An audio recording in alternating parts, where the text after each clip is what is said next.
Hey guys, welcome back to my channel. My name is Brenda Kay and I'm so glad that you are here and joining me today. I am working out filming with my brand new camera, so hopefully, fingers crossed, this all goes well. I invested in a camera that I think I'm in love with. I hope I'm in love with because, yeah, it kind of cost me a pretty penny. Anyway, I thought I would do a little introduction and kind of talk about some things I want to work on in my life and an aha moment I had just a week or so ago, a couple weeks ago when I was talking to my sister. And yeah, so one of the things I struggle with is, well, time management and getting everything done that I want to get done. And part of that reason is that I do have an autoimmune condition. I've had it since I was a kid. That makes it difficult sometimes to manage my energy levels, which means it's hard to get things done that I want and effectively manage my time. So I am working on different ways of living with this and overcoming it, and I'm tired of it being the reason I'm not getting things done and getting where I want to be in life. So one of the first things I want to work on is decluttering. And I've looked at decluttering before as you need to do this, for energy flow in your house and for, it's just what you do and nobody wants to live in a messy house and it's just the thing you do. And I had an aha moment a couple weeks ago and came to the conclusion that for me, at least with my struggles, decluttering is self-care. And decluttering is going to be a major part of my health and my recovery and my ongoing, getting stronger and just forward momentum in my life. So I have looked at a couple different decluttering approaches over the years, and I always start and then fall off, and I don't want to do that. I'm going to be 40 this year.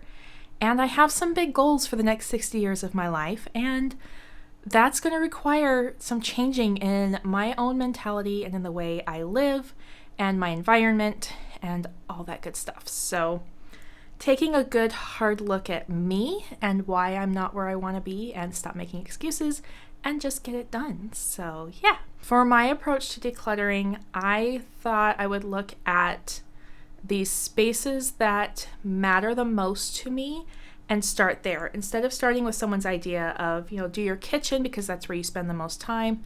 Well, my kitchen is functional. It's not as clean or organized or minimized as I would like, but it is functional.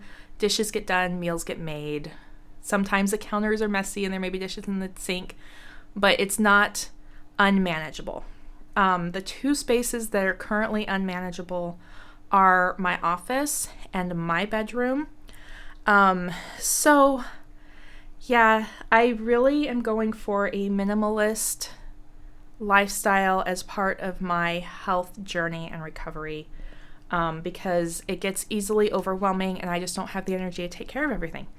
So if I don't have so much stuff that I have to devote energy towards taking care of and cleaning and putting away and organizing, then I have more energy to devote to other things in my life that I want to. So my goal is to spend 15 minutes a day decluttering, and I will film the process. So I'm going to give you a quick look at what my office currently looks like, and it is a mess, and hopefully get this filmed before my camera battery dies on me. Hey everyone, future editing me, breaking in here. So my original plan was to film these videos Monday through Friday and then post a vlog type video on Sunday. I have since decided that I can't play around with this idea and YouTube channel and other things I have going on in my life, and I need to just jump in full force. So I explain a little bit more of that in a future video that you will see in a couple days that I am also editing. So look for the me that is in this shirt later on, and I'll have a little more information on what I am thinking about. But I have decided to go ahead and post these videos daily, Monday through Friday. And yes, so some of the first few videos may not make a lot of sense, but it will eventually make sense in a couple videos, so just stay tuned. Okay, so standing at the doorway, yes, this is what my office looks like. A bunch of stuff has just gotten thrown in here over the last few months. If I don't know where to put something, I'm like, oh, just put it in the office. Well, yeah. I can come in and I have a path to my desk. This is where I work. There's some stones I am painting, and we'll just go around. So that's where my cats hang out, or one of them hangs out at a time. Closet that I need to go through. Obviously, I need to go through everything. There is just a bunch of random stuff that is all over, all arts and crafts supplies and healing books on healing and natural living, and some fish tanks. And yeah, it's just it's just disorganized, and there's probably a bunch of stuff in here that I don't need to keep in here. So this is where we are starting. So yeah, I can't believe I just showed that online. Probably gonna start in that closet. I think that will be the best place to start, because then I can start organizing and storing stuff in there in a more organized manner as I work around the rest of the room. I promise this has got to be probably the worst room in terms of the amount of stuff that's in it. I do have a storage room that is piled with boxes. That's for a whole other time. But in the house, this has got to be the worst room, is my office, because I'm the only one that comes in here. I'm the only one that works in here. And it's easy to just, when the kids are like, hey, Mom, what do I do with this? If it's an art supply, I just say throw it in the office. But yeah, so this is where we are starting, and I will, talk to you guys as we go along this process. Bluebell. Hi, pretty kitty. Oh, you're so aggressive. Hi, baby. Okay, here we go, and hopefully my cat does not knock over my tripod while I'm doing this, but we are going to start in on the closet. Well, I do know that what I have up there on the top shelf, I'm not actually going to touch. So these over here were my comic books that my stepdad collected. They're mostly like Disney comics and stuff like that from like the 80s, early 90s. So I'm not going to touch those, or that box that is my youngest, his baptism and birth box. And then those two things there belong to my oldest son, so I'm not going to touch those for sure. I am going to pull this box out though, and we'll take a look at what's inside. I almost forgot to set my timer.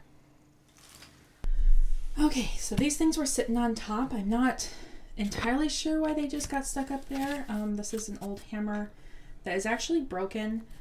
I am probably just going to go ahead and throw that away because it's not fixable. My daughter tried to fix it with a bunch of tape, but that will probably just go in the trash. And this is my son's most recent birthday card, so I put that up in his box.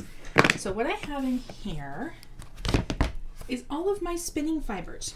And this is something I definitely want to get back into. If you didn't notice from the quick tour of the office, I do own a spinning wheel. So I think I'm just going to leave that as is. There's nothing in here I really need to get rid of.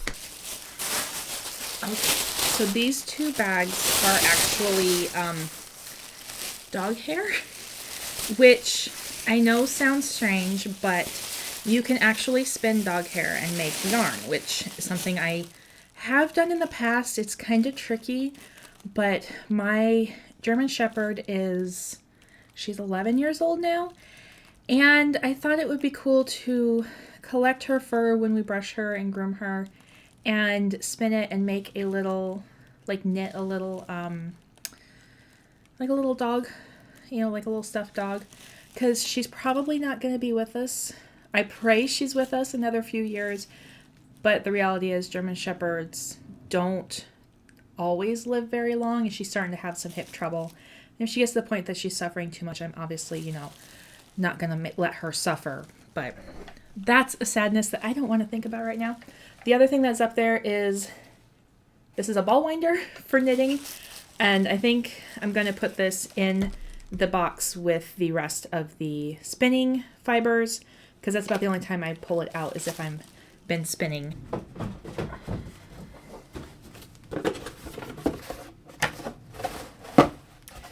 Shoebox with paper towel in it. This is what I use to transport pieces to and from the ceramic studio.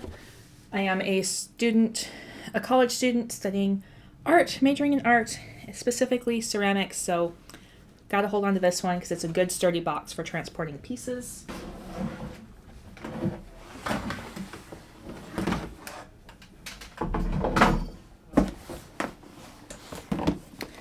Okay. So this is a box of painting supplies. I think we'll sit down on the floor and go through this one a little bit closer.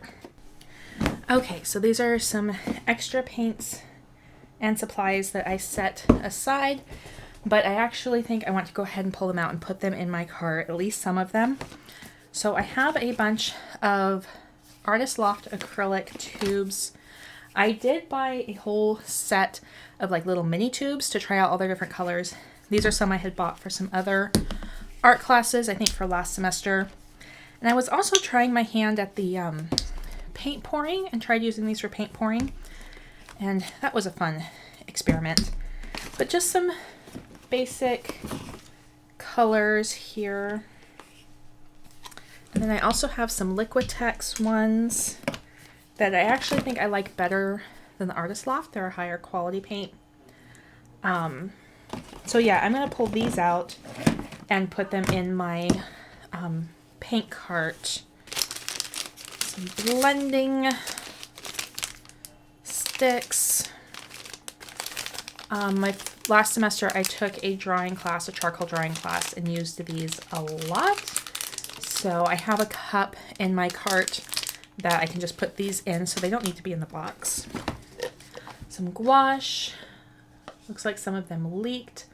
I will have to go through this and see if any of these are good. I might end up going and getting a new set of gouache. I do like working with gouache. I like working with all art materials. So that is kind of, a challenge. But I may see about getting some new gouache. See if any of these are any good. Because I do want to explore that more. A couple of just craft paint. White and brown. If I'm going to buy just a plain craft paint and not like an artist acrylic, this is the brand I like. I like these Deco Art Americanas. They have a really good pigment. That is probably my oldest craft is painting and doing like decorative painting and stuff. I used to do that all the time as a kid. Tiles make the best paint palettes personally. They're easier to work with than I think the little buckets of like the little tube or what you call it. The paint palettes like this one with all the little holes and things. This had water-based oil paints in it.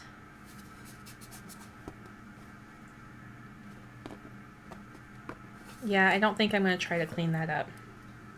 They're all pretty well stuck. I think we'll just toss that one. Okay, so my memory card on my camera filled up, so I am not sure at what point because I wasn't paying attention. But anyway, I have this little cup here. I just threw away some old inking nibs because I got a new set when I started my courses last semester. So I'm just going to put all these, I don't know if I showed that, if this was in the video, I'll find out when I edit. I'm going to keep this Chinese brush painting because it is something I would like to learn. And just put all these little pieces in here. There's even some like watercolors that it came with. And just a place to store that all together.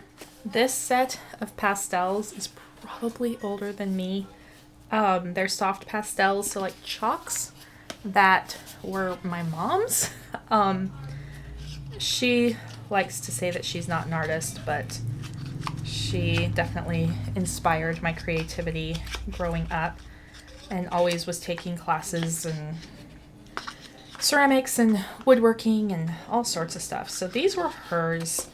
And I don't really use them, but I keep them more for nostalgia. So I think it's okay to have a couple things like that that, you know, you're never going to really use, but they definitely spark joy, as, you know, they say, and inspire creativity. So I'll hold on to those. Then I have my water mixable oil colors. So I love the idea of oil painting, but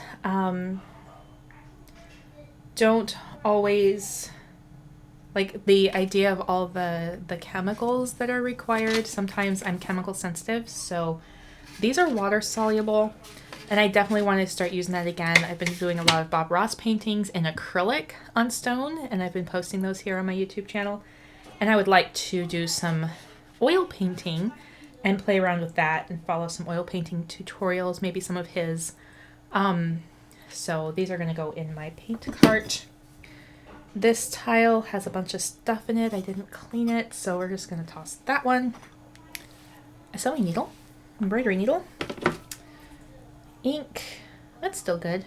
So just some black sketching ink. This is from a Skillshare class, learning some different techniques. I don't need to keep that. Random paintbrush, looks like it's still pretty good. Put that in my paint cart. And a thumb drive. 32 gigabytes. I'll hold on to that. And some embroidery floss. Okay, so we have an empty box. Yay! Now let's see if I can get the things into my paint cart that I want in my paint cart. This second tier here is where I would like to store most of my paints. At least these bigger tubes I think I'm going to put in here.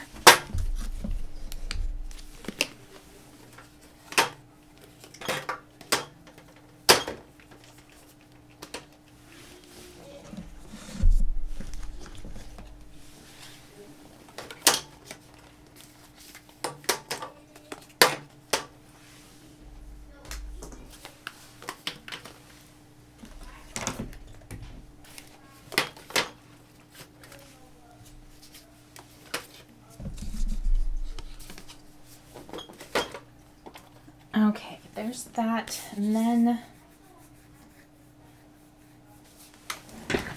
I will probably end up putting this on a bookshelf.